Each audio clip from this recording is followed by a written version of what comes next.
My dear students, एक बार फिर से आप सभी लोगों का मोस्ट वेलकम है आपके अपने इस यूट्यूब चैनल टारगेट बोर्ड में। तो प्यारे बच्चों, उम्मीद करते हैं कि आप लोग एकदम अच्छे से होंगे, एकदम मस्त होंगे, एकदम स्वस्थ होंगे और मन लगा करके पढ़ाई में लगे होंगे। तो प्यारे बच्चों, आज का यह क्लास बहुत ही बेहतरीन होने वाला है क्योंकि आज हम उस चैप्टर को पढ़ाने जा रहे हैं जिस चैप्टर को पढ़ करके आपको अत्यंत मजा आएगा, बहुत मजा आएगा, बहुत कुछ नया सीखने के लिए मिलेगा, शायद आपको एक अलग मोटिवेशन मिलेगा। क्योंकि आज हम उस शख्सियत के बारे में पढ़ने जा रहे हैं जिस शख्सियत ने, जिस व्यक्ति ने हमारे इतने बड़े देश का संविधान निर्माण किया है। हम वैसे व्यक्ति के बारे में पढ़ने जा रहे हैं जिसे समाज ने नकार दिया था। हम वैसे व्यक्ति के बारे में पढ़ने जा रहे हैं जिसका परछाई भी किसी से अगर टच हो जाए तो उसे माना जाता था कि वो छुआ गया है। समझ गए ना? आवाज उसका सुनना कोई पसंद नहीं करता था। सार्वजनिक कुएं पर पानी तक उसे नहीं पिया सार्वजनिक कुएं पर उसे पानी तक नहीं पीने दिया जाता था। और आज हम वैसे व्यक्ति के बारे में पढ़ने जा रहे हैं। आपको अंदाजा तो लग ही गया होगा कि आज हम लोग पढ़ने जा रहे हैं भीमराव अंबेडकर जी के बारे में। भीमराव अंबेडकर के बारे में हम जितनी कथा करें ना उतनी कम पड़ जाएगी। अगर हम घंटों बोलना शुरू करें तो भीमराव अंबेडकर के बारे में ना बहुत कम पड़ जाएगी। क्योंकि प्यारे बच्चों, भीमराव अंबेडकर का जो गाथा है वो कोई छोटा मोटा गाथा नहीं है, बहुत बड़ा गाथा है। हम कोशिश करेंगे कि उनका दो चार कहानी यहां पर बताएं जो कि बहुत ज्यादा इंटरेस्टिंग है। हम जरूर कोशिश करेंगे, लेकिन उसके पहले प्यारे बच्चों फटाफट से आप लोग हमारे साथ कनेक्ट हो जाइए, जुड़ जाइए। जितना ज्यादा से ज्यादा हो सके लाइक और शेयर कर दीजिए ताकि सारे बच्चे हमारे साथ कनेक्ट हो जाएं, जुड़ जाएं। और आज का क्लास एकदम बेहतरीन होने वाला है। झक्कास जिसको बोलते हैं ना, वो बेहतरीन क्लास होने वाला है आज। क्योंकि आज हम लोग हिंदी स्टार्ट करने जा रहे हैं और जैसा कि आप सभी लोगों को पता है कि हिंदी में आपका ये वाला बुक चलता है, गोधूली। गोधूली भाग 2। और ये पूरा किताब बच्चों हम लोगों को खत्म करना है। अगर आप इस किताब को उल्टेंगे तो यहां पर आपको 12 चैप्टर नजर आएंगे गद्य खंड में और 12 चैप्टर नजर आएंगे काव्य खंड में। यानी कि कुल 24 चैप्टर हम लोगों को पढ़ना है। और इसी 24 चैप्टर से प्यारे बच्चों लगभग 50 नंबर का प्रश्न पूछा जाता है, लगभग 45 नंबर का। क्योंकि किताब से ना लगभग 45 नंबर का प्रश्न पूछा जाता है। बाकी 55 नंबर का जो प्रश्न है वो ग्रामर से यानी कि व्याकरण से पूछा जाता है। यानी कि अगर हम इस किताब को खत्म करते हैं, पतला ही किताब है, ज्यादा मोटा नहीं है, तो अगर हम इस किताब को खत्म करते हैं तो लगभग 45 नंबर हमारा खत्म हो जाएगा, 45 नंबर कंप्लीट होगा। और हिंदी में 45 नंबर लाना बहुत मुश्किल काम होता है। समझ गए ना? आप सोचते हैं कि विज्ञान हार्ड है, आप सोचते हैं कि सामाजिक विज्ञान हार्ड है, लेकिन सबसे ज्यादा हार्ड ना प्यारे बच्चों ये हिंदी है अपना। हिंदी जो कि एक लैंग्वेज है, समझ गए ना, एक भाषा है। और लैंग्वेज सब्जेक्ट में ना नंबर उठाना बड़ा मुश्किल होता है, चाहे हिंदी हो या अंग्रेजी हो, बहुत ज्यादा मुश्किल होता है। लेकिन हम इस मुश्किल को आसान बनाने के लिए यह लाइव क्लास ले रहे हैं। प्यारे बच्चों, अगर आप पूरा क्लास करते हैं तो हम गारंटी देते हैं कि आपका ये जो सिलेबस है एकदम हल्का लगने लगेगा, लगेगा कि कुछ है ही नहीं। तो इसलिए ना आप लोग एकदम ध्यान से, एकदम कंसंट्रेट होकर के बस पूरा क्लास कर लीजिए। उसके बाद आप कहिएगा कि सर मजा ही मजा आ गया। तो चलिए प्यारे बच्चों, आज हम शुरू करने वाले हैं हिंदी का पहला नंबर चैप्टर, जिसका नाम है श्रम विभाजन और जाति प्रथा। श्रम विभाजन और जाति प्रथा, ये चैप्टर का नाम है। इसका अर्थ हम आपको आगे समझाएंगे।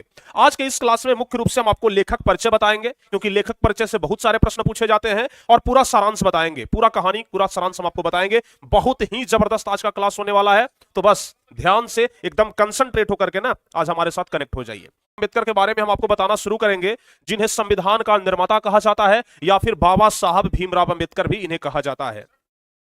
इनके बारे में प्यारे बच्चों आज हम बहुत सारी चर्चाएं करेंगे, बहुत सारी बातचीत करेंगे। लेकिन सबसे पहले एक बार भीमराव अम्बेडकर का जयकारा तो जरूर लगना चाहिए कमेंट बॉक्स में, ठीक है ना? सबसे पहले तो भीमराव अम्बेडकर का जयकारा कमेंट बॉक्स में जरूर लगना चाहिए, ठीक है ना? तो सारे बच्चे ना पहले एक बार कमेंट बॉक्स में ना जय भीम लिख दीजिए, ठीक है ना? सारे बच्चे कमेंट बॉक्स में कम से कम प्यारे बच्चों जय भीम लिख दीजिए, ठीक है ना? जय भीम जल्दी से आप लोग कमेंट बॉक्स में लिख दीजिए, जल्दी से। क्योंकि आज का ये जो चैप्टर है ना काफी ज्यादा इंपॉर्टेंट है। भीमराव अंबेडकर प्यारे बच्चों महार जाति से बिलोंग करते थे। महार दैट मींस बोलचाल की भाषा में ना हम लोग डोम बोलते हैं, ठीक है ना? महार जाति, जिसे हम बोलचाल की भाषा में डोम जाति बोलते हैं, जिसे सबसे खराब जाति माना जाता है, सबसे छुआ, मतलब क्या उसको बोल सकते हैं, सबसे निचला जाति माना जाता है हमारे समाज में। सबसे नीचे वाला जाति डोम समाज को माना जाता है। समझ गए ना? जो सुअर वगैरह पालता है, ठीक है? तो हमारे बाबा साहब उसी जाति से बिलोंग करते थे, एक गरीब परिवार में जन्म हुए थे। उस समय छुआछूत हमारे देश में चरमोत्कर्ष प्रथा, यानी कि छुआछूत हमारे देश में इतना ज्यादा था कि लोग जो लोग नीचे जाति वाले होते थे ना, जैसे डोम वगैरह, जैसे बाबा साहब का भी बात कर लेते हैं, अगर जो निचले जाति का होते थे ना, उनको सार्वजनिक कुएं पर पानी तक नहीं पीने दिया जाता था।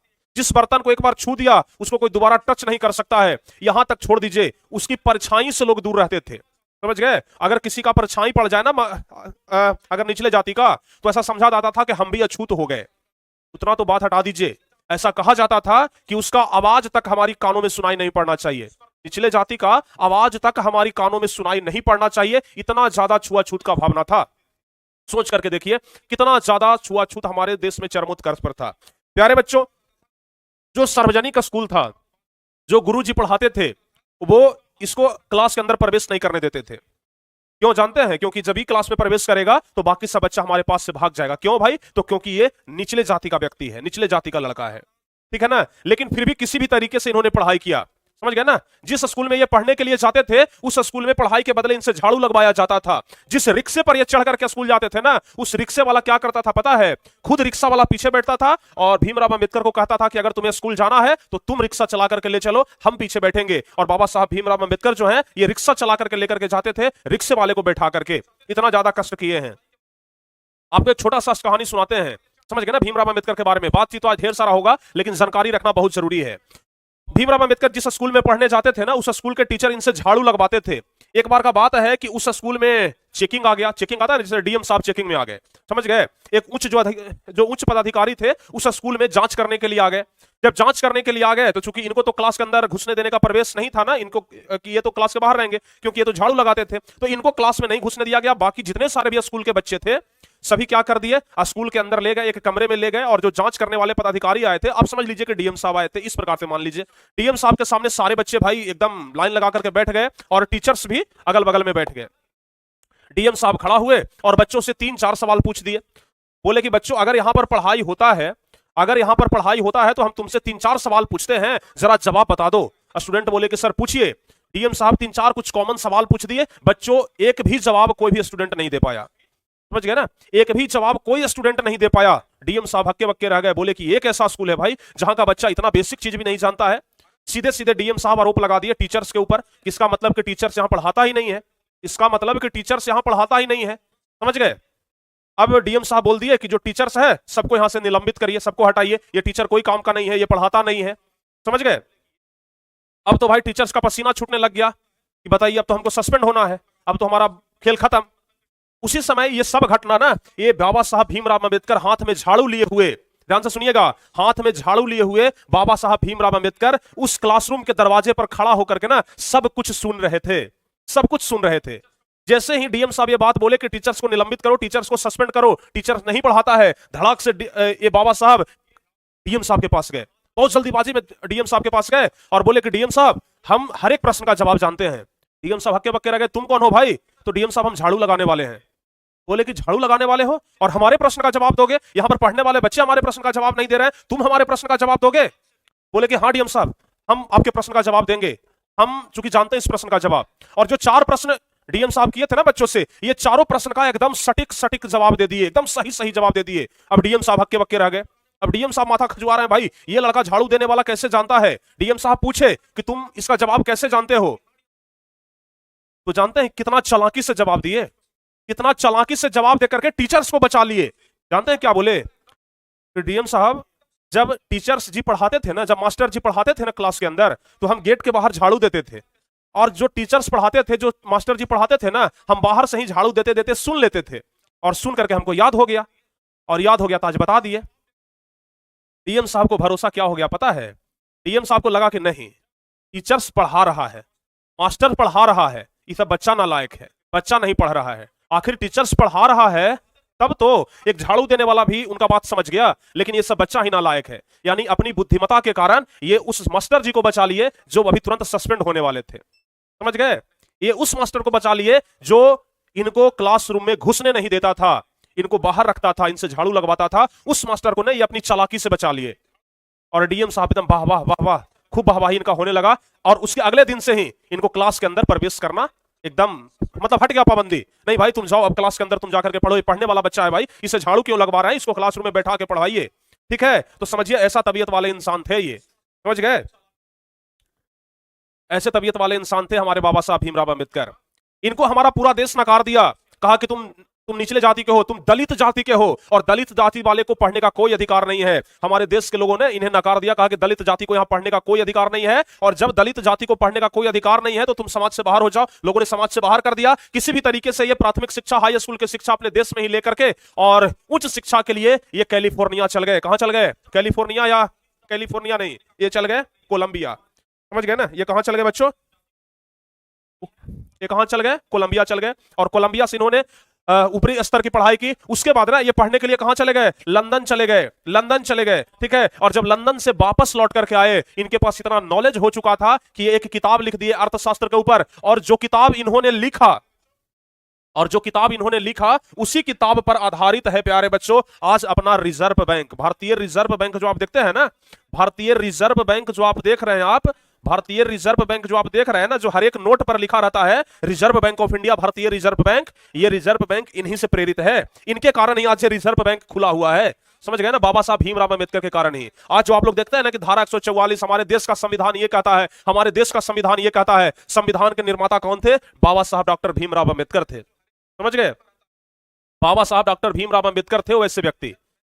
समझ गए ना, बहुत लोग इनसे ज्यादा प्रेरित थे, बहुत लोग। ऐसा कहा जाता है कि एक बार अंग्रेजों ने क्या किया, संविधान को ही जला दिया। कहा कि नहीं, संविधान हमारा संविधान रहेगा, भारतीयों का संविधान नहीं रहेगा। और अंग्रेजों ने क्या किया, संविधान को जला दिया। इनके पास इतना सुपर पावर माइंड था ना, इन्होंने क्या किया, पुनः एक बार फिर से संविधान लिख दिया।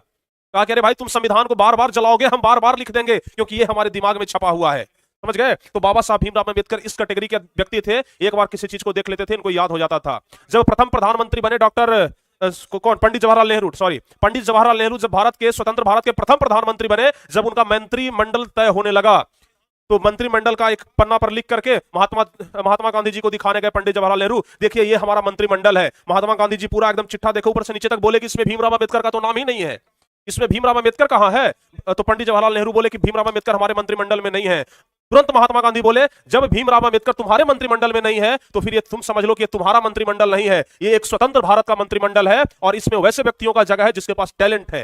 महात्मा गांधी तुरंत बोले, ये तुम्हारा मंत्रिमंडल नहीं है, ये भारतीयों का मंत्रिमंडल है, ये स्वतंत्र भारत का पहला मंत्रिमंडल है, और तुम्हारी मर्जी से कुछ नहीं चलेगा। अंत में प्यारे बच्चों, पंडित जवाहरलाल नेहरू को अपने मंत्रिमंडल में भीमराव अंबेडकर का नाम जोड़ना पड़ा, और भीमराव अंबेडकर को कानून मंत्री बनाया गया।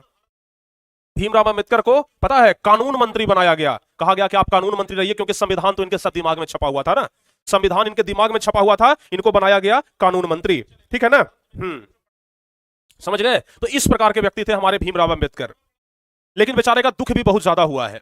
इनका शादी होता है रमाबाई से, इनके पत्नी का नाम था प्यारे बच्चों रमाबाई। इनका रमाबाई के साथ शादी होता है 1906 ईस्वी में। जब 1906 ईस्वी में रमाबाई के साथ इनका ब्याह होता है, उसके बाद एक के बाद इनका 5 बच्चे होते हैं, यानी कि इनके 5 बेटे होते हैं। लेकिन ये इतने गरीब थे, उस समय इलाज का भी कोई बढ़िया व्यवस्था नहीं था, इनके 4 बेटे मर गए।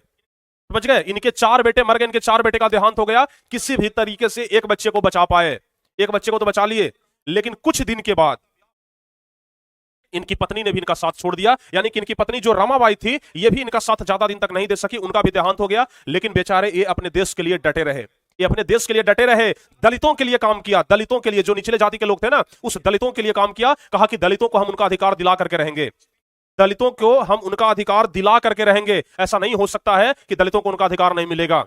समझ गए ना। अंग्रेज लोग बांटना चाहते थे, अंग्रेज लोग बांटना चाहते थे कि हर एक जाति वाले को ना अलग अलग बांट दो, क्योंकि अंग्रेजों का तो नीति था फूट डालो और शासन करो, लोगों के बीच में फूट डाल दो और शासन करते रहो, ये तो अंग्रेजों का नीति था। इन्होंने कहा कि भाई दलितों को हम बंटने नहीं देंगे। महात्मा गांधी के पास तुरंत गए, महात्मा गांधी अनशन पर बैठ गए, कहें कि दलितों को हम नहीं बांटेंगे, जाति के आधार पर देश नहीं बटेगा, सब लोग एक हैं। समझ गए, इस तरीके से इन्होंने देश की आजादी दिलाई। समझ गए, यानी कि इनके बारे में जितना गाथा हम करें ना बहुत कम पड़ जाएगा। इनके बारे में कथा थोड़ा बहुत नहीं है, बहुत लंबा चौड़ा कथा है रे भाई, बहुत लंबा चौड़ा कथा है। और पढ़ते थे कहां पता है, पढ़ते थे कहां पता है, कभी फुटपाथ पर बैठ करके पढ़ते थे। जो फुटपाथ पर लाइट होता है ना, फुटपाथ पर जो लाइट होता है वो वहां पर बैठ करके पढ़ते थे, और पढ़ने में इतने एकाग्रचित रहते थे, बगल से बारात गुजर जाता था, इनको पता नहीं चलता था कि कौन गुजरा है। ऐसा एक कहावत है, एक छोटा सा कहानी है कि ये एक चौराहे पर बैठ करके रात के समय में पढ़ रहे थे। चूंकि इनके घर में लाइट था नहीं, बिजली का व्यवस्था उस समय था नहीं, लालटेन था नहीं, चूंकि बहुत गरीब परिवार से बिलोंग करते थे। फुटपाथ पर चौराहे पर बैठ करके ना ये पढ़ रहे थे, ठीक है, फुटपाथ पर चौराहे पर बैठ करके ना प्यारे बच्चों ये पढ़ रहे थे, ठीक है ना। अब क्या हुआ, अब क्या होता है, बगल से एक बारात गुजर गया, इनको पता नहीं चला। कुछ देर के बाद एक व्यक्ति आया और पूछा, अभी अभी जो बारात निकली है बाबू कैसे दिया गया है, ऐसे गया है कि इधर गया है, मतलब कि पूरब गया है कि पश्चिम गया है। ये बोले हम तो देखे ही नहीं। वो आदमी बोला कैसा बुड़बक आदमी है तू रे, अभी बारात यहां से निकल गया, तू कहता है कि हम देखे ही नहीं। ठीक है, मतलब इतना पढ़ने में एकाग्रचित रहते थे ना कि इनको पता ही नहीं चलता था कि बारात कब चली गई। समझ गए, इतना ज्यादा पढ़ने में टैलेंटेड थे। भारतीयों ने निकाला, विदेश से पढ़ करके आ गए, बोले कि हम विदेश से पढ़ करके आएंगे। और किस चीज में नहीं इनको महारत हासिल था, अर्थशास्त्री कह लीजिए, देश का मतलब कानून के बारे में, मतलब जो भी इनसे पूछ लीजिए ना, सब कुछ के बारे में जानते थे। समझ गए, इनके बारे में हम जितना आपको कहानी सुनाएंगे ना सब कम पड़ जाएगा, ठीक है ना। चलिए, तो बहुत सारा इनके बारे में टॉपिक है प्यारे बच्चों, लेकिन कितना हम बात करें बहुत कम पड़ जाएगा। लेकिन इतना बात करना बहुत जरूरी था, क्योंकि भीमराव अंबेडकर के बारे में आपको जानकारी होना चाहिए। लोगों को ना भीमराव अंबेडकर के बारे में जानकारी होना ही चाहिए। इसलिए आज का यह वीडियो ना आप लोग ज्यादा से ज्यादा शेयर करिएगा, ताकि ज्यादा से ज्यादा लोग भीमराव अंबेडकर के बारे में जान सके। प्लीज आपसे रिक्वेस्ट है कि आप लोग इस क्लास को ज्यादा से ज्यादा शेयर करिएगा। और बच्चे तो अभी तक लाइक नहीं कर पा रहे हैं, शेयर क्या करेंगे? अरे भाई जल्दी जल्दी से आप लोग क्लास को लाइक कर दीजिए, ठीक है ना। अब आते हैं हम लोग चैप्टर पर। आखिर हम लोगों को यह कहानी पढ़ना है प्यारे बच्चों। ये कहानी तो आप लोगों को हम जानकारी के लिए बता दिए, एक्चुअल में हमें पढ़ना है इस गोधूली में जितना दिया हुआ है उतना ही। गोधूली में क्या दिया हुआ है, लेखक परिचय सबसे पहले हम लोग जान लेते हैं। लेकिन जल्दी से पहले आप लोग ना कम से कम यार 1000 लाइक पूरा कर दो जल्दी से, फटाफट से क्लास को लाइक करिए आप लोग। जल्दी जल्दी से ना आप लोग क्लास को लाइक करिए फटाफट से। प्यारे बच्चों देखिए, सबसे पहला बात तो कि ये जो हमारा पहला नंबर चैप्टर है, श्रम विभाजन और जाति प्रथा। श्रम विभाजन का मतलब क्या होता है? श्रम विभाजन मतलब होता है काम का बंटवारा कर देना। श्रम विभाजन मतलब क्या होता है? काम का बंटवारा। और जाति प्रथा मतलब समझते हैं आप लोग कि जात पात बांट देना। यानी कि श्रम विभाजन को जात के आधार पर बांट देना ही क्या कहलाता है? श्रम विभाजन और जाति प्रथा कहलाता है। जैसे कोई लोहार जाति का है तो वो लोहा का ही काम करेगा, कोई सोनार जाति का है तो सोना का ही काम करेगा, समझ गए ना। कोई बढ़ई जाति का है तो लकड़ी का काम करेगा। तो इस प्रकार का काम पहले बांट दिया जाता था। चाहे लड़का के पास कितना भी टैलेंट क्यों ना रहे, अगर कोई बढ़ी जाति का है तो वो लकड़ी का ही काम करेगा, सोनार का जाति का है तो सोना का ही काम करेगा, लोहार जाति का है तो लोहा का ही काम करेगा, समझ गए ना। नाई जाति का है तो बाल दाढ़ी बनाएगा, इसके अलावा कोई दूसरा काम नहीं कर सकता है, समझ गए। तो इस प्रकार का काम बांट दिया जाता था। तो श्रम विभाजन और जाति प्रथा एक बहुत ही इंपॉर्टेंट चैप्टर है, यहां से आप लोग को बहुत कुछ सीखने के लिए मिलेगा, ठीक है। तो संविधान का जनक डॉक्टर अंबेडकर इसके लेखक हैं, आप लोग जानते हैं प्यारे बच्चों। ये एक न कोई कहानी है न कोई कविता है, ये क्या है? एक निबंध है। ये क्या है? एक निबंध है जो खुद भीमराव अंबेडकर के द्वारा ही लिखा गया है। श्रम विभाजन और जाति प्रथा एक निबंध है जो खुद भीमराव अंबेडकर के द्वारा ही लिखा गया है। भीमराव अंबेडकर का जन्म जो हुआ था वो 14 अप्रैल 1891 ईस्वी को हुआ था। भीमराव अंबेडकर का जो जन्म हुआ वो 14 अप्रैल 1891 ईस्वी को हुआ था मध्य प्रदेश में। मध्य प्रदेश में एक जगह का नाम है महू, ध्यान रखिएगा। मध्य प्रदेश के एक महू नामक स्थान पर इनका जन्म हुआ था। एक दलित परिवार में इनका जन्म हुआ था, ध्यान रखिएगा। मध्य प्रदेश के महू नामक जगह पर एक दलित परिवार में प्यारे बच्चों इनका जन्म हुआ था, ठीक है। तो अगर आपसे परीक्षा में पूछा जाता है कि संविधान का निर्माता कौन है, संविधान के जनक कौन है, तो भीमराव अंबेडकर। भीमराव अंबेडकर का जन्म कब हुआ था? तो 14 अप्रैल 1891 ईस्वी को। कहां हुआ था? तो महू में हुआ था, ध्यान रखिएगा। ये जाति के थे महार, जिसको डोम कहा जाता है, अभी हम आपको बता दिए। डॉक्टर भीमराव अंबेडकर महार जाति से बिलोंग करते थे। इनके माता का नाम था भीमाबाई, ध्यान रखिएगा। माता का क्या नाम था? माता का नाम था भीमाबाई और पिता का नाम था रामजी सकपाल, ध्यान रखिएगा। माता का नाम था भीमाबाई और पिता का नाम था रामजी सकपाल। माता पिता का नाम कभी कभी परीक्षा में पूछ देता है, इसलिए ध्यान रखिएगा। माता का नाम भीमाबाई और पिता का नाम रामजी सकपाल। इनका विवाह हुआ था 1906 ईस्वी में। भीमराव अंबेडकर जी का विवाह हुआ, शादी हुआ 1906 ईस्वी में। किसके साथ हुआ? रमाबाई के साथ, याद रहेगा। इनका विवाह हुआ 1906 ईस्वी में, किसके साथ हुआ? रमाबाई के साथ। इनके 5 बच्चे हुए, इनके 5 बेटे हुए, लेकिन 4 का देहांत हो गया किसी बीमारी के कारण। एक बेटा बचा था, समझ गए ना, एक बेटा बचा था। इनका विवाह हुआ था 1906 ईस्वी में, और जब विवाह हुआ तो 1 साल के बाद इनका शादी हो गया। यानी कि उस समय, क्या हम बोल रहे हैं रे भाई, विवाह हुआ और 1 साल के बाद इनका शादी हो गया। देखिए कितना हम बोल रहे हैं। देखिए हुआ क्या कि 1906 ईस्वी में इनका विवाह हुआ, शादी हुआ, और 1 साल के बाद ही ये मैट्रिक पास किए। यानी कि मैट्रिक पास से पहले ही इनका शादी हो गया था। पहले क्या होता था ना कि बहुत कम उम्र में ही ना लोगों का शादी करा दिया जाता था, बहुत कम उम्र में लोगों का शादी हो जाता था। और उस कैटेगरी में हमारे बाबा साहब भी हैं जिनका मैट्रिक पास से पहले शादी हो गया था। अभी आप लोग मैट्रिक पास नहीं किए हैं, अगर आपको कोई बोलेगा कि शादी कर लो, आप करिएगा शादी? बताइए। अच्छा, कितने बच्चे इसमें हैं जो शादी करना चाहते हैं? जरा एक बार कमेंट करके बताइए, तो देखते हैं कितने बच्चे हैं जो शादी करना चाहते हैं। जरा कमेंट करके बताइए। चूंकि अभी आप लोग 10वीं क्लास के बच्चे हैं, हम देखना चाहते हैं कि 10वां में किनको किनको शौक कर रहा है शादी करने का। जरा एक बार कमेंट करके बताइएगा रे भाई, देखते हैं। अभी आपका बड़ा भाई कुवारा बैठा है, प्रिंस भाई, समझ गए ना। प्रिंस जो आपका बड़ा भाई है ना, हमारे जिसको प्रिंस सर आप बोलते हैं, ये अभी तक कुवारा बैठा है। और देखते हैं हमारे छोटे भाई कौन कौन है भाई जिनको शादी करने का शौक है, ठीक है। हमारे छोटे भाई कौन कौन है जिनको शादी करने का शौक है? नाम तो हम नहीं लेंगे, लेकिन इतना जरूर कहेंगे कि कुछ हैं हमारे छोटे भाई जिनका शादी करने का बहुत प्रबल इच्छा है, समझ गए ना। और कुछ हमारे भाई हैं जो नो सर लिख रहे हैं, वो बिल्कुल अच्छे हैं। वो करें कि नहीं सर, हमें शादी नहीं करना है, पहले हमें करियर बनानी है, पहले हमें करियर पर ध्यान देना है, पहले हमें कोई जॉब लेना है, पहले हमें कोई नौकरी करना है, पहले अपने पैर पर तो खड़ा हो जाए, तब शादी करना है, ठीक है ना। चलिए, बहुत बढ़िया भाई, गर्व हुआ। और वैसे बच्चों पर भी गर्व हुआ जो यस सर लिख रहे हैं, वैसे बच्चों पर भी गर्व हुआ कि यस सर लिख रहे हैं। इससे यह सीखने के लिए मिला कि हमारे देश के जनरेशन बदल रहे हैं, हमारे देश के जनरेशन बदल रहे हैं। कुछ लोग हैं जिनका सोच पहले वाला ही है कि कम उम्र में शादी कर लें तो ज्यादा बेहतर होगा। लेकिन शादी करना कोई उपलब्धि नहीं है। आपको हम बता देते हैं, शादी करना कोई बहुत बड़ी उपलब्धि नहीं है, समझ गए ना? शादी करना कोई बहुत बड़ी उपलब्धि नहीं है।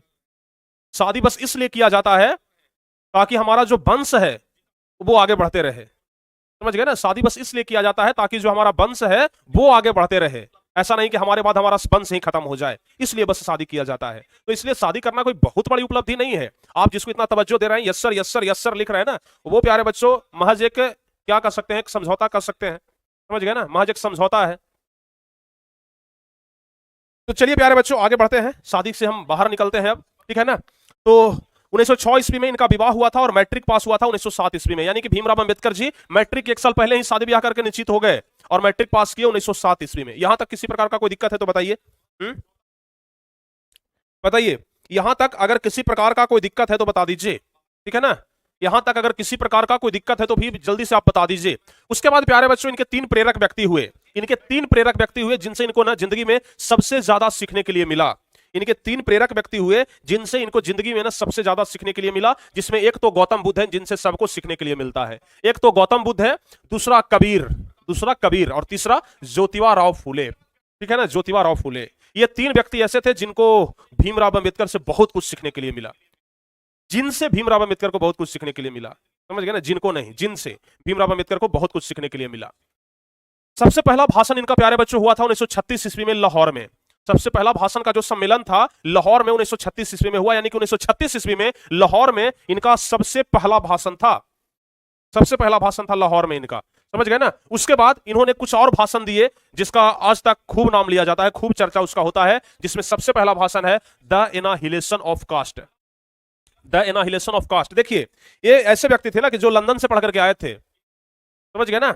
अंग्रेजी इनका कोई कमजोर सब्जेक्ट नहीं था, इसलिए जो भी अपना भाषण वगैरह लिखते थे ना सब एकदम अंग्रेजी में लिखते थे।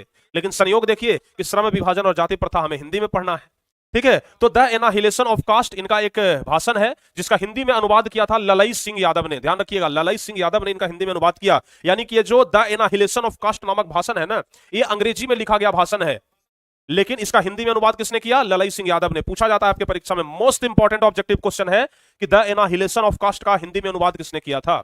द एनाहिलेशन ऑफ कास्ट का हिंदी में अनुवाद किसने किया था? तो ललई सिंह यादव ने। ध्यान रखिएगा। इनकी कुछ प्रसिद्ध रचना भी है बच्चों, जैसे हु आर दे इनकी प्रसिद्ध रचना है। हु आर सुद्राज इनकी प्रसिद्ध रचना है। द अनटचेबल इनकी प्रसिद्ध रचना है। द कास्ट इन इंडिया इनकी प्रसिद्ध रचना है। और इस प्रकार से बहुत सारे रचना किए जो आज इंडिया में पॉपुलर है, जिनसे हमें बहुत कुछ सीखने के लिए मिलता है। और फाइनली इनका डेट कब होता है, इनकी मृत्यु कब हो जाती है? इनकी मृत्यु होती है 1956 ईस्वी में दिल्ली में। इनकी मृत्यु होती है 1956 ईस्वी में दिल्ली में। बताइए, यहां तक अगर किसी बच्चे को कोई प्रॉब्लम है, कोई परेशानी है तो बताइए कि हाँ सर परेशानी है। अगर कोई परेशानी नहीं है तो फिर लिखिए कि नो प्रॉब्लम सर। सारे बच्चे कमेंट करके बताइए, अगर परेशानी है तो लिखिए यस सर, परेशानी नहीं है तो लिखिए नो प्रॉब्लम सर। हमें नहीं लगता है कि अब इसके बाद भी कोई परेशानी होना चाहिए। भीमराव अंबेडकर के बारे में समझने में कोई परेशानी होना चाहिए। भीमराव अंबेडकर एक ऐसे व्यक्ति हैं जिनके बारे में समझना ना बहुत बस की बात है। इनके बारे में अगर पढ़ना शुरू करोगे तो तुम्हारा ऊपर लेवल हो जाएगा रे भाई, ठीक है ना? चलिए, एप्लीकेशन पर वीडियो नहीं चल रहा है सर। एक बच्चे का कमेंट है कि सर एप्लीकेशन पर वीडियो नहीं चल रहा है। बिल्कुल चलेगा, एप्लीकेशन पर वीडियो क्यों नहीं चलेगा भाई? बिल्कुल चलेगा और हम प्रयास करेंगे, देखेंगे अगर ऐसा कोई प्रॉब्लम है तो, ठीक है? चलिए, किसी बच्चे को कोई प्रॉब्लम नहीं है, किसी बच्चे को कोई प्रॉब्लम अब नहीं है, किसी बच्चे को अब कोई प्रॉब्लम नहीं है ना? चलिए, बहुत बढ़िया। अब चलिए इनके बारे में हम लेखक परिचय तो देख लिए। लेखक परिचय अगर इतना आप पढ़ लेते हैं, इतना सीख लेते हैं, इतना समझ लेते हैं, इतना याद कर लेते हैं, इससे बाहर एक क्वेश्चन नहीं पूछेगा। इससे बाहर एक भी क्वेश्चन आपका लेखक परिचय से नहीं पूछने वाला है। आप पूरा क्वेश्चन बैंक उठा करके देख लीजिए, जैसे हम जब लास्ट होगा ना तो क्वेश्चन बैंक करवाएंगे, इससे बाहर एक भी क्वेश्चन नहीं पूछेगा। अब चलिए हम ये जो भाषण है ना इसका निबंध देख लेते हैं, ठीक है ना? श्रम विभाजन और जाति प्रथा। ओहो, देखिए यहाँ पर हमसे एक मिस्टेक हो गया है बच्चों। यहाँ पर ना हमसे एक मिस्टेक हो गया है। क्या मिस्टेक हुआ है? यहाँ पर हम निबंध लिख दिए हैं, हम निबंध लिख दिए हैं, जबकि यहाँ पर निबंध नहीं होगा बल्कि क्या होगा? एक भाषण होगा, ठीक है ना? क्या होगा यहाँ पर? एक भाषण होगा। ये क्या है? एक भाषण है, ठीक है? तो श्रम विभाजन और जाति प्रथा जो ये भाषण है, अब इसका हम लोग देखने वाले हैं सारांश। सारांश प्यारे बच्चों परीक्षा में बहुत ज्यादा इंपॉर्टेंट होता है, लगभग 8 नंबर का पूछा जाता है। और ये वाला चैप्टर तो काफी ज्यादा इंपॉर्टेंट है ना, तो यहां से तो आपका पूछा ही जाएगा, तो बहुत ही ज्यादा इंपॉर्टेंट है। थोड़ा इस पर विचार विमर्श करिएगा और जरा सीखने का प्रयास करिएगा। हम बताते हैं, पहले सारांश बताते हैं, फिर पूरा चैप्टर भी पढ़ाएंगे। श्रम विभाजन और जाति प्रथा निबंध के रचनाकार, संविधान के निर्माता एवं गरीबों के मसीहा डॉक्टर भीमराव अंबेडकर जी हैं। इन्होंने इस निबंध के माध्यम से समाज में फैली हुई बुराइयों को मिटाने का कार्य किया है। इस निबंध के माध्यम से ना इन्होंने समाज में फैली हुई बुराइयों को मिटाने का कार्य किया है। इन्होंने इस निबंध के माध्यम से समाज में बुराइयों को मिटाने का कार्य किया। इसमें लेखक जिस विडंबना की बात करते हैं, यानी कि इस चैप्टर में, इस पार्ट में लेखक जिस विडंबना की बात कर रहे हैं वो है जातिवाद का पोषक। यानी कि इस चैप्टर में मुख्य रूप से हमें जातिवाद के बारे में पढ़ना है कि किस तरीके से जातिवाद हमारे देश को पीछे लेकर के गया, किस तरीके से जातिवाद के कारण हमारा देश धीरे धीरे पीछे गया। जातिवाद के बारे में हमें इस चैप्टर में पढ़ना है। आज के वर्तमान समय में शिक्षित लोग भी जात पात छुआछूत की राजनीति करते हैं। आजकल लोग कितना जात पात करते हैं। अगर अभी इलेक्शन हो जाए ना, अभी इलेक्शन प्यारे बच्चों हो जाए, अगर अभी इलेक्शन हो जाए, अगर चुनाव हो जाए, तो लोग जात पात पर सीधे चल जाएंगे। अच्छा, लालू प्रसाद यादव के बेटा खड़ा है तो जितना यादव समाज का है सब उन्हीं को वोट देगा। समझ गए ना, जितना यादव समाज का लोग है सब उनको वोट देगा, चाहे वो काम करे या न करे। देखिए काम करते हैं कि नहीं करते हैं, हम इस पर टिप्पणी नहीं कर रहे हैं। हम बस ये बताना चाह रहे हैं कि आखिर हमारे देश में जात पात कितना है। समझ गए ना। आजकल लोग, हर एक व्यक्ति से पूछिएगा। देखिए, थोड़ा सा 5 मिनट हम आपका और समय लेंगे आपको समझाने के लिए, ताकि आप अपने घर में लोगों को जागरूक कर सकें। हम चाहते हैं कि हमारा देश का जो राजनीति है वो जात पात से ऊपर उठ जाए। हम चाहते हैं कि हमारे देश का जो राजनीति है वो जात पात से ऊपर उठे, लेकिन ये बहुत ज्यादा मुश्किल है प्यारे बच्चों, क्योंकि जात पात का जो जंजीर है ना, हमारे यहाँ के लोगों को इतना जबरदस्त तरीके से जकड़ा हुआ है कि यहां से निकलना बड़ा मुश्किल है। हमारे यहाँ क्या होता है, जैसे ही चुनाव आया, इलेक्शन जैसे ही आया, तो नेताजी तो वोट मांगने के लिए चले आते हैं। नेताजी एकदम हाथ गोड़ जोड़ लेंगे कि भाई हमें वोट दे दीजिए, अब की बार जिता दीजिए, ये रोडवा बना देंगे। ठीक है ना, 5 साल रहे, रोडवा नहीं बना, लेकिन अब की बार वो हाथ गोड़ जोड़ रहे हैं कि अब की बार जिता दीजिए, रोडवा बन जाएगा।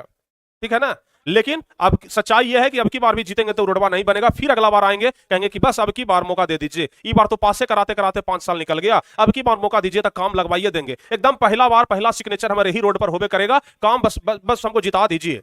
समझ गए ना, इस तरीके से गाड़ एकदम मतलब गोड़ हाथ सब जोड़ लेते हैं। अब देखिए होता क्या है, जरा ध्यान से समझिएगा, जात पात किस तरह हमारे देश की राजनीति को प्रभावित कर रहा है। होता क्या है कि जब चुनाव का बारी आता है तो लोग चुनाव देने के लिए जाते हैं, तो ये नहीं देखते हैं कि कौन शिक्षा पर काम करेगा, कौन स्वास्थ्य पर काम करेगा, कौन रोजगार पर काम करेगा, ये कोई नहीं देखेगा। गांव के आप हर एक व्यक्ति से पूछ लीजिए कि शिक्षा व्यवस्था कैसा है। गांव के हर एक व्यक्ति से पूछ लीजिए कि सरकारी स्कूल में पढ़ाई होता है, गांव का सब व्यक्ति बोलेगा कि नहीं होता है। सबसे पूछ लीजिए कि शिक्षा व्यवस्था सुधारना चाहिए, सब बोलेगा कि हाँ सुधारना चाहिए, सब बोलेगा कि हाँ सुधारना चाहिए। सबसे पूछ लीजिए कि आप अपने बेटा को पढ़ाना चाहते हैं, सब बोलेगा कि हाँ हम पढ़ाना चाहते हैं। कौन बाप रहेगा जो नहीं पढ़ाना चाहेगा अपने बेटा को। लेकिन जब चुनाव आएगा तो बोलिएगा कि हम शिक्षा व्यवस्था सुधार देंगे, हमको वोट दीजिए, तुमको नहीं देंगे। हम स्वास्थ्य व्यवस्था सुधार देंगे, हमको वोट दीजिए, हम नहीं देंगे। हम आप लोग के लिए ना ये काम करेंगे, वो काम करेंगे, खूब काम करेंगे, हम गरीबों के लिए काम करेंगे, मजदूरों के लिए काम करेंगे, हम आपको वोट नहीं देंगे। तब वोट किसको देंगे? पता करो हमारे जाति वाला कौन खड़ा है। समझ गए ना, हमारे देश में भी, हमारे बिहार में क्या होता है, पता करो हमारे जाति वाला कोई खड़ा है, अगर हमारे जाति वाला है तो हम उसी को वोट देंगे। समझ गए ना, हमारे जाति वाला अगर कोई खड़ा है तो हम उसको वोट देंगे, पता करो कौन खड़ा हुआ है। समझ गए ना, यहां पर प्यारे बच्चों जात पात की राजनीति चलती है। समझ गए ना, क्या चलता है, जात पात की राजनीति चलती है। और भी हम थोड़ा सा समय लेना चाहेंगे, क्योंकि हम जो भी समय ले रहे हैं ना जात पात से जुड़ा हुआ है, क्योंकि जाति प्रथा के बारे में हमें पढ़ना है इस चैप्टर में। ये मत सोचिएगा कि हम कोई फालतू चीज बता रहे हैं, कोई अलग हट करके टॉपिक पढ़ा रहे हैं, बिल्कुल भी नहीं। प्यारे बच्चों, होता क्या है कि आप अगर जाति के आधार पर वोट दीजिएगा तो फिर ये उम्मीद कैसे करते हैं कि सरकारी स्कूल का व्यवस्था सुधरेगा। अगर आप जाति के आधार पर वोट दीजिएगा तो फिर ये कैसे उम्मीद करते हैं कि हमारा बेटवा पढ़ लिख जाएगा सरकारी स्कूल में। समझ गए ना, कैसे, कभी हो सकता है क्या? नहीं होता है। देखिए क्या होता है, जैसे ही चुनाव आएगा नेताजी 5 किलो अनाज दे देंगे। क्या बोलेंगे? अरे हमरा वोट दे दीजिए ना, हम अब की ना आपको बीपीएल में नाम जुड़वा देंगे, राशन कार्ड बनवा देंगे, अब की साल से ना आपको 5 किलो अनाज मिलना शुरू हो जाएगा। अगर 5 किलो अनाज पर आप अपना नेता चुन रहे हैं, अगर 5 किलो अनाज पर आप अपना नेता चुन रहे हैं, फिर कैसे उम्मीद करते हैं कि हमारे देश का शिक्षा व्यवस्था और स्वास्थ्य व्यवस्था सुधर जाएगा? आपको तो 5 किलो अनाज से मतलब है, तो फिर कैसे उम्मीद करते हैं कि हमारे देश का शिक्षा व्यवस्था सुधर जाएगा? समझ गए? कभी हो सकता है ऐसा? बिल्कुल नहीं हो सकता है। सोच करके देखिए, आपको 5 किलो अनाज चाहिए ना, तो फिर सरकारी स्कूल का व्यवस्था सुधर जाए, मांग काहे करते हैं? चुनाव वाला दिन क्या होता है, नेताजी आएंगे, 500 का गड्डी निकालेंगे और सबको एक एक गड्डी थमा देंगे। जो दारू पीता है उसको दारू पिला देंगे। समझ गए ना, जो दारू पीता है उसको दारू पिला देंगे, नहीं तो सबको, महिलाओं को क्या करेंगे, भाई का को गड्डी थमा देंगे 500 वाला। बुढ़वन को क्या कहेंगे, बुढ़ाऊ लोग को क्या कहेंगे कि देखिए भाई हम आपका वृद्धा पेंशन बनवा देंगे। जवानकन को क्या कहेंगे, हम राशन कार्ड बनवा देंगे। समझ गए ना। बूढ़ा बूढ़ी को तो वृद्धा पेंशन के नाम पर उनसे वोट ले ही लेते हैं, जवान से राशन कार्ड के नाम पर वोट ले लेते हैं, और जो बच गया उससे 500 रुपया देकर के वोट ले लेते हैं। और जब काम करने का बारी आएगा तो क्या कहेंगे, अरे मगनिया वोट दिया था। जब आप जाकर के कल होकर के नेताजी को कहिएगा कि नेताजी हम वोट दे करके जिताए हैं ना आपको, जरा हमारे गंगा के रोडवा बनवा देते, तो कहेंगे नेताजी मगनिया वोट दिया था, वोट के बदले में तुम्हारा राशन कार्ड बनवाए हैं, वोट के बदले में तुमको 500 रुपया दिए थे, अपना वोट आप 500 रुपया पर बेच दिए। समझ गए। फिर कैसे आप उम्मीद करते हैं कि हमारे देश का शिक्षा व्यवस्था सुधर जाएगा, कैसे आप उम्मीद करते हैं कि हमारे देश का स्वास्थ्य व्यवस्था सुधर जाएगा, कैसे आप उम्मीद करते हैं कि हम गरीबी के स्तर से ऊपर उठ जाएंगे, बताइए। कभी हो सकता है, कभी ऐसा हो सकता है? हम देखिए प्यारे बच्चों, राजनीति की बात नहीं कर रहे हैं, बस हम ये बात कर रहे हैं कि किस तरीके से हमारे देश का शिक्षा व्यवस्था सुधरना चाहिए। आखिर हम जात पात के राजनीति से कब ऊपर उठेंगे, हम जात पात की राजनीति से आखिर कब ऊपर उठेंगे, बताइए ना आप ही। कब हम जात पात की राजनीति को छोड़ेंगे? लोग कहते हैं कि लालू यादव, देखिए हम किसी पर टिप्पणी टिप्पणी नहीं कर रहे हैं, लेकिन हम आपको एक एग्जांपल दे रहे हैं। लोग कहते हैं कि लालू यादव जाति की राजनीति करते हैं, लालू यादव ना जाति की राजनीति करते हैं, लालू यादव को तो उनका जतिया वाला सब जिता दे रहा है। प्यारे बच्चों, लालू यादव ना जाति की राजनीति नहीं कर रहे हैं, तो किस चीज की राजनीति कर रहे हैं? तो लालू यादव अपने बेटे की राजनीति कर रहे हैं। कैसे? लालू यादव क्या कहते हैं कि हमारा बेटवा चुनाव में खड़ा होगा और पूरा यादव समाज मिल करके ना उनको जिता दीजिए, कहते हैं ना। तो लालू यादव यहां पर जाति का राजनीति किए कि बेटा का राजनीति किए? अगर वही कोई दूसरा यादव समाज से कोई खड़ा होकर के दिखा दे, लालू यादव कहेंगे कि तू बैठ जाओ नहीं तो तेरा काम तमाम करवा देंगे। तो आप बताइए, आप ही, कभी ऐसा हो सकता है? तो ये होता है जात पात की राजनीति। तो अब जब तक जात पात की राजनीति से आप ऊपर नहीं उठेंगे ना, हमारे देश का शिक्षा व्यवस्था, स्वास्थ्य व्यवस्था, ये सब नहीं सुधर सकता है। समझ गए ना। तो ये सब आपको समझना होगा, ठीक है ना। तो आज भी जो शिक्षित लोग भी है ना, वो जात पात की राजनीति करते हैं, छुआछूत की राजनीति करते हैं, भेदभाव करते हैं। कुछ लोग जाति प्रथा को श्रम विभाजन का दूसरा रूप मानते हैं, कुछ लोग तो ना जाति प्रथा को ही श्रम विभाजन का रूप मानते हैं। कहते हैं कि जाति प्रथा ही श्रम विभाजन का रूप है। जाति प्रथा श्रम विभाजन का रूप है कहने का मतलब, अगर बबुआ बढ़ी जाति में पैदा हुए हो तो लकड़ी का काम करना पड़ेगा, अगर नाई जाति में पैदा हुए हो तो लो हमारा जिंदगी भर तो बाल और दाढ़ी बनाओ। ये होता है जाति के आधार पर श्रम विभाजन करना, यानी कि जाति के आधार पर काम का बंटवारा कर देना, ठीक है ना। तो यही भीमराव अंबेडकर कहते हैं कि कुछ लोग जाति प्रथा को श्रम विभाजन का दूसरा रूप मानते हैं, जो बिल्कुल गलत है। अगर जाति प्रथा श्रम विभाजन है तो लोग उच्च नीच अमीर गरीब की बात क्यों करते हैं? यह भीमराव अंबेडकर का कहना है। मानव का जिस जाति में जन्म होता है वो अपने माता पिता के पेशे के अनुसार कार्य करता है। जाति प्रथा के बारे में भीमराव अंबेडकर कहते हैं कि मानव का जिस स्कूल में, जिस परिवार में जन्म होता है वो अपने माता पिता के अनुसार कार्य करता है। माता पिता जिस जाति के हैं उनका बेटवा भी वही जाति वाला काम करेगा, दूसरा जाति वाला काम नहीं कर सकता है, ठीक है ना, चाहे उसमें उसकी रुचि हो या न हो। अगर कोई नाई का बच्चा को इंजीनियर बनने का शौक है, अगर कोई नाई का बेटा चाहता है कि हम लकड़ी का रोजगार करें, तो क्या वो नहीं कर सकता है?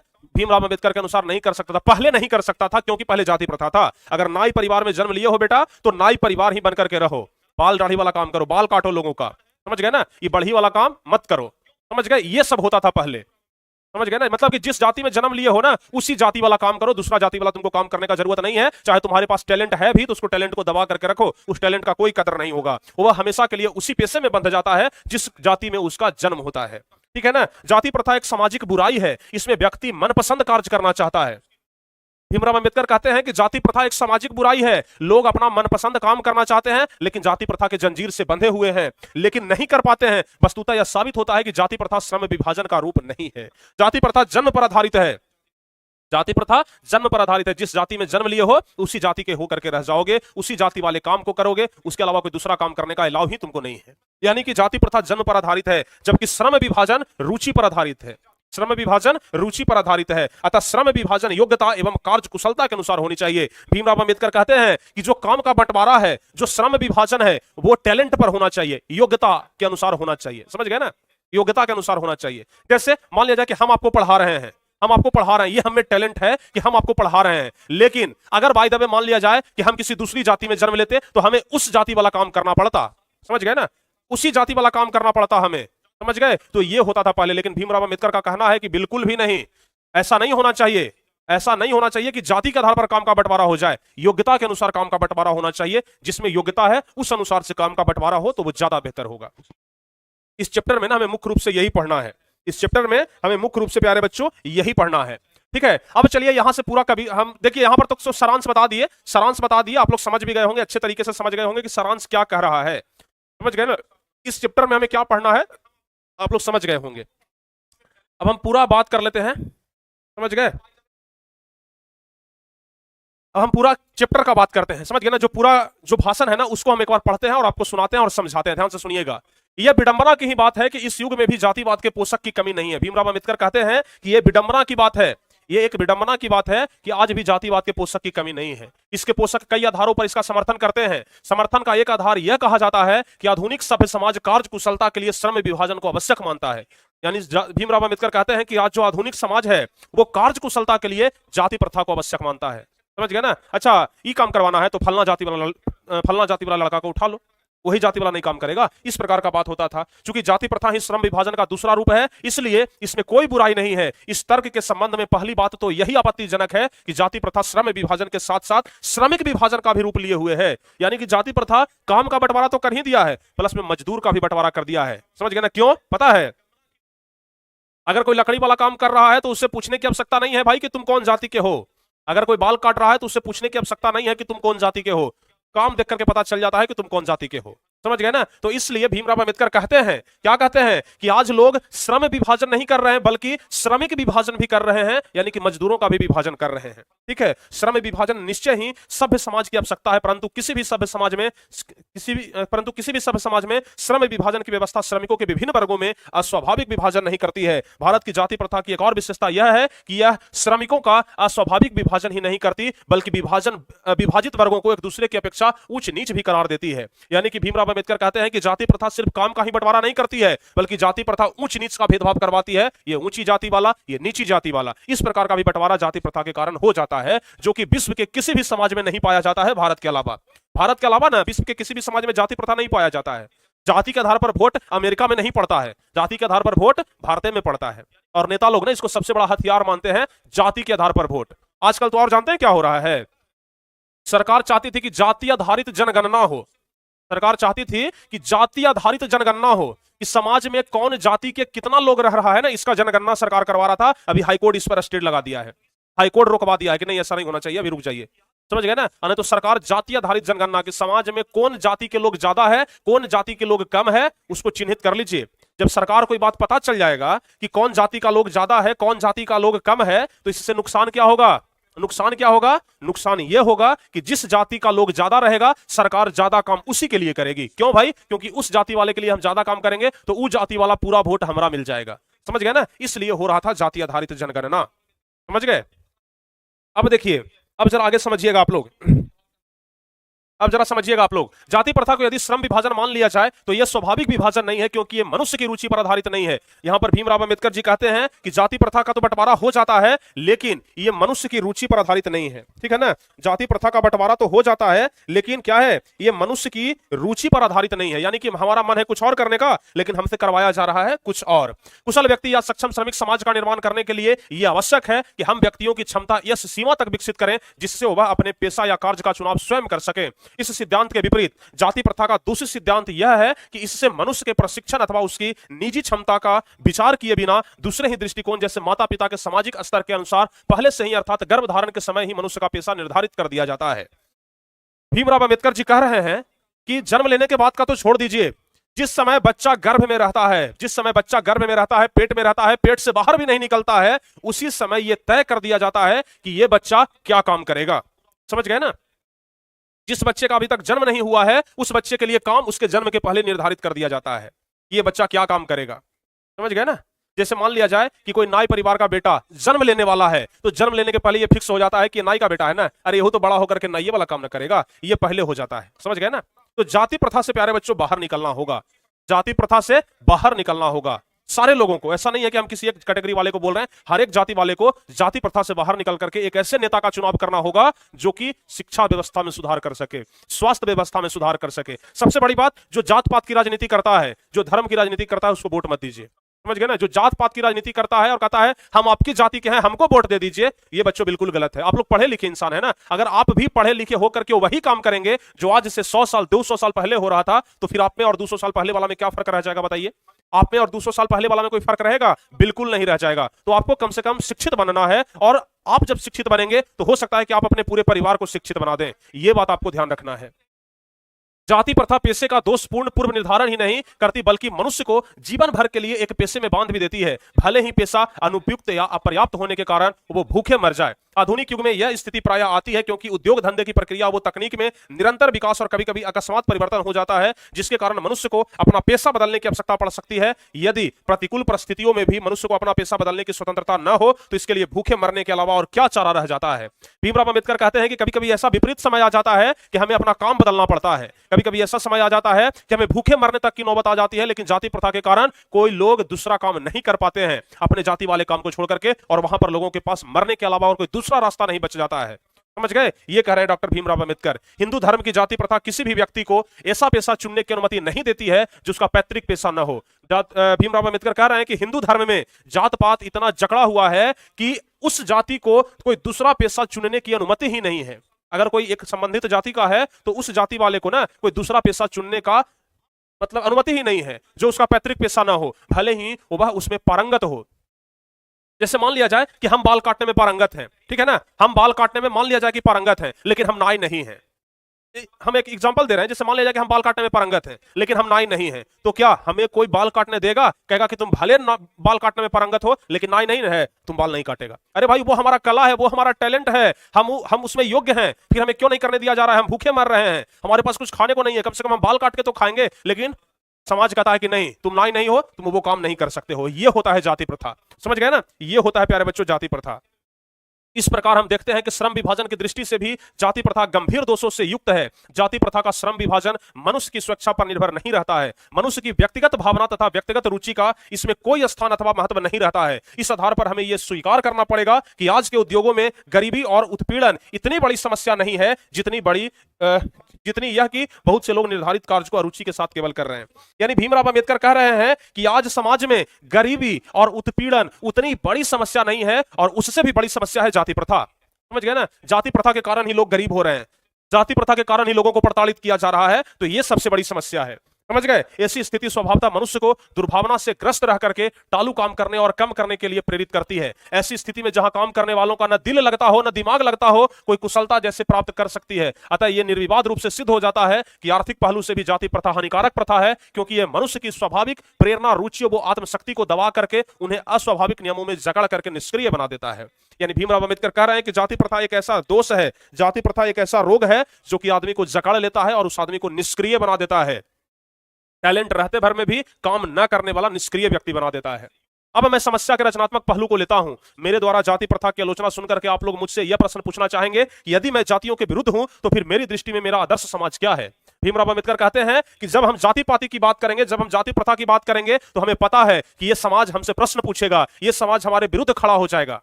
समझ गए ना? ये समाज हमारे विरुद्ध खड़ा हो जाएगा, हमसे प्रश्न पूछेगा कि बताइए, जब आप जाति पाति नहीं मानते हैं तो फिर हमारा समाज क्या है, हमारा आदर्श समाज क्या है? मेरा उत्तर होगा कि मेरा आदर्श समाज स्वतंत्रता है। भीमराव अंबेडकर कहते हैं कि जब हमसे समाज हमारा प्रश्न पूछेगा कि बताइए आपका आदर्श समाज क्या है, तो हमारा उत्तर होगा कि हमारा आदर्श समाज स्वतंत्रता है, समता है यानी कि समानता है, भातृत्व है यानी कि हम भाईचारे की भावना को अपनाना चाहते हैं, जात पात की भावना को नहीं, बल्कि हम भाईचारे को, चाहे कोई भी जाति के हो, भातृत्व की भावना अपनाओ यानी कि भाईचारे की भावना को अपनाओ। और अगर भाईचारे की भावना पर हमारा समाज आधारित है तो हम समझेंगे कि हम जाति पाति से ऊपर उठ चुके हैं। ठीक है? क्या यह ठीक नहीं है? यहां पर भीमराव अंबेडकर कहते हैं कि क्या यह ठीक नहीं है कि भातृत्व अर्थात भाईचारे में किसी को क्या आपत्ति हो सकती है? भीमराव अंबेडकर कहते हैं कि हम अगर भाईचारे की भावना रखना चाहते हैं तो इसमें किसी को क्या आपत्ति हो सकती है? किसी भी आदर्श समाज में इतनी गतिशीलता होनी चाहिए जिससे कोई भी वांछित परिवर्तन समाज के एक छोर से दूसरे छोर तक संचारित हो सके। ऐसे समाज के बहुविध हितों में सबका भाग होना चाहिए तथा सबको उनकी रक्षा के प्रति सजग रहना चाहिए। सामाजिक जीवन में अबाध संपर्क के अनेक साधन व अवसर उपलब्ध रहने चाहिए। तात्पर्य यह है कि दूध पानी के मिश्रण की तरह भाईचारे का यही वास्तविक रूप है। यहां से देखिए, यहां से बार बार प्रश्न पूछता है कि भाईचारे का वास्तविक रूप कैसा होना चाहिए? तो दूध और पानी के मिश्रण की तरह। जिस तरीके से अगर दूध में पानी मिला दिया जाए तो पता ही नहीं चलता है कि ससुरा कितना पानी मिला हुआ है। समझ गए ना? दूध में अगर पानी मिला दिया जाए तो पता ही नहीं चलता है कि कितना पानी मिला हुआ है। उसी तरीके से भाईचारा होना चाहिए। भाईचारा इस कदर होना चाहिए कि अगर दो भाई एक साथ मिल जाए, दो लोग अगर इस तरीके से एकदम भाई की तरह जुड़ जाए कि पता ही नहीं लगना चाहिए कि इसमें ई मिला हुआ है कि इसमें ई मिला हुआ है। समझ गए? यानी कि एक दो लोग जब आपस में जुड़े हुए हैं तो पता नहीं चलना चाहिए कि दोनों किसका भाई है। समझ गए ना, ये सचमुच भाई है क्या? इस तरीके का दोनों का भाईचारा होना चाहिए, दूध और पानी के मिश्रण की तरह, दूध और पानी के मिश्रण की तरह। और इसी का दूसरा नाम लोकतंत्र है, क्योंकि लोकतंत्र केवल शासन की एक पद्धति ही नहीं है, लोकतंत्र मूलतः सामूहिक जीवनचर्या की एक रीति तथा समाज के सम्मिलित अनुभवों के आदान प्रदान का एक नाम है। इसमें यह आवश्यकता है कि अपने साथियों के प्रति श्रद्धा व सम्मान का भाव हो। यानी कि भीमराव अंबेडकर कहते हैं कि लोकतंत्र में यह होना चाहिए कि एक दूसरे के प्रति सम्मान का भाव होना चाहिए। ऐसा नहीं कि छोटा जाति वाला है तो उसको छोटा तरीके से देखना है, नीच तरीके से देखना है, कोई बड़ा जाति वाला है तो उसको बड़े तरीके से देखना है। इस प्रकार का भेदभाव नहीं होना चाहिए। तो कुल मिलाकर के भीमराव अंबेडकर के द्वारा जाति पाति के बारे में यही सब बोला गया है। श्रम विभाजन और जाति प्रथा चैप्टर में हमें यही पढ़ना था। बताइए कितने लोगों को यह चैप्टर पसंद आया, और इस चैप्टर के अलावा हम जो बात आपको समझाए ये कितने लोगों को पसंद आया, हमसे कितने लोग सहमत हैं?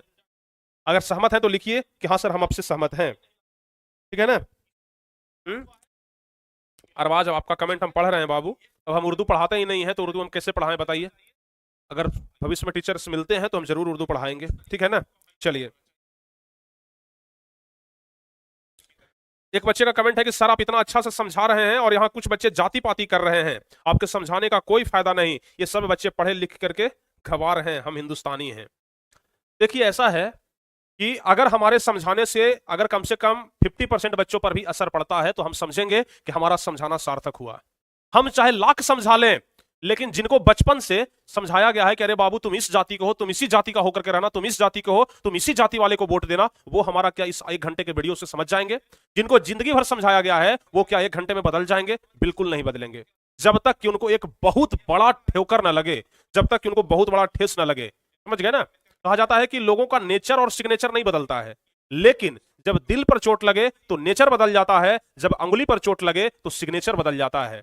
उसी प्रकार से प्यारे बच्चों, लोगों का जो नेचर है ना वो नहीं बदलेगा, जब दिल पर चोट लगेगा तभी उनका नेचर बदलेगा। समझ गए ना। जिस दिन उनके दिल पर वार होगा, जिस दिन उनके दिल पर चोट लगेगा ना, उनका नेचर बदल जाएगा। समझ गए ना। तो अभी हमारे समझाने से वो नहीं समझेंगे, हमारे समझाने से वो नहीं समझेंगे कि भाई हम जात पात से ऊपर उठे। समझ गए ना। अगर आप जात पात से ऊपर नहीं उठते हैं तो फिर आपको यह प्रश्न करने का कोई अधिकार नहीं है कि हमारे सरकारी स्कूल का शिक्षा व्यवस्था खराब क्यों है। आपको यह प्रश्न करने का कोई अधिकार नहीं है कि हमारे सरकारी हॉस्पिटल का व्यवस्था इतना खराब क्यों है। अगर आप जात पात से ऊपर नहीं उठते हैं तो आपको यह सरकार से प्रश्न पूछने का कोई अधिकार नहीं है कि हमारा रोडवा काहे नहीं बन रहा है, हमारा सरकारी स्कूल काहे नहीं मरम्मत हो रहा है, सरकारी स्कूल में मास्टर 12 बजे काहे आता है। ये सब पूछने का आपको अधिकार नहीं है, क्योंकि जो नेता ऊपर बैठा हुआ है ना वो आप ही के जाति का है और आप ही उसको जिताए हैं। समझ गए ना। आप ही उसको जिताए हैं।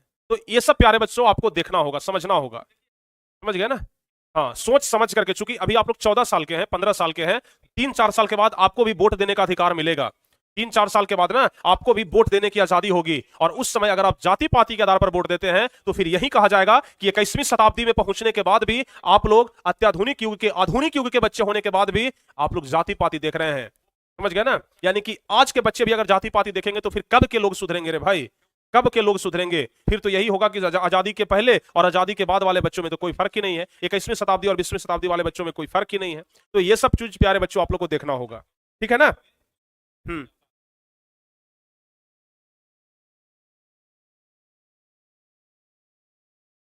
बताइए यहां तक में अगर किसी बच्चे को कोई तकलीफ है, कोई दिक्कत है, कोई समस्या है, कोई परेशानी है तो भाई बता दीजिए।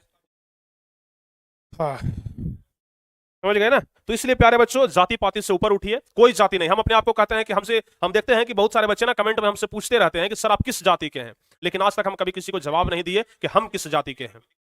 समझ गए ना। हम किस जाति के हैं ये आज तक कभी किसी को जवाब नहीं दिए हैं, क्योंकि हम मानते हैं कि हम किसी जाति के नहीं है, या तो मान लीजिए तो हम सब जाति के हैं।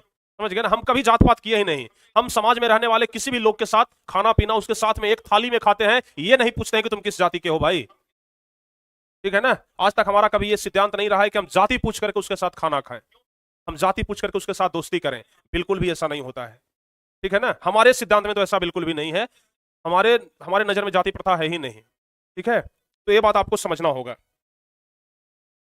बताइए और कोई दिक्कत?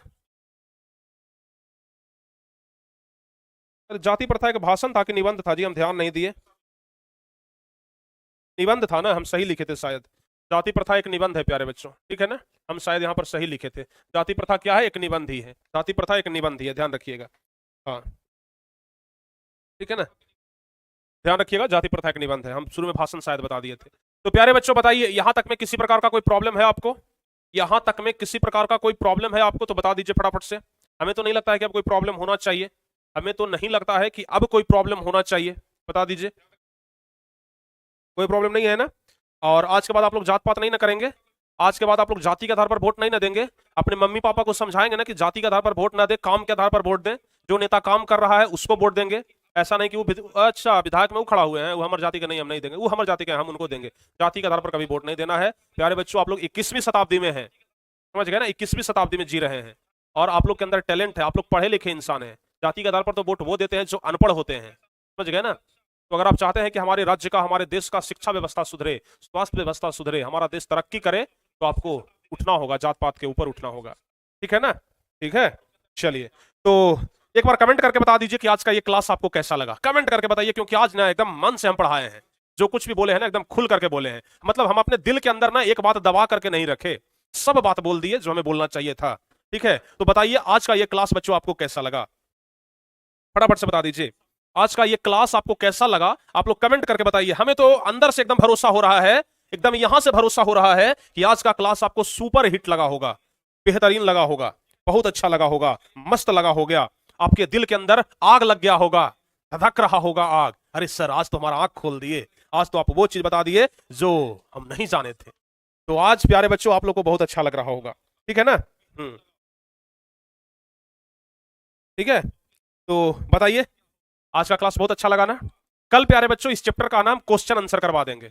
कल नाम क्वेश्चन आंसर करवा देंगे। ठीक है ना? कल हम क्या करवाएंगे? इस चैप्टर का पूरा क्वेश्चन आंसर कंप्लीट करवा देंगे। जितना भी प्रश्न है ना, सबका उत्तर एकदम सरल भाषा में बता देंगे। ठीक है, तो क्या आज की इस क्लास को अब खत्म किया जाए? मन तो नहीं कर रहा है सर खत्म करने का? कुछ बच्चे का कमेंट आ रहा होगा कि सर मन तो नहीं कर रहा है खत्म करने का सर, क्योंकि आज मजा बहुत आया है। मजा तो आया है प्यारे बच्चों, तो इस मजे के नाम पर कम से कम इस क्लास को एक लाइक तो बनता है ना? तो जो बच्चे अभी तक क्लास को लाइक नहीं किए हैं, फटाफट से प्यारे बच्चों लाइक वाला बटन दबा दीजिए। जल्दी जल्दी से आप लोग लाइक वाला बटन दबा दीजिए, क्योंकि लाइक तो बनता है मेरे दोस्त, लाइक तो बनता है। ठीक है ना?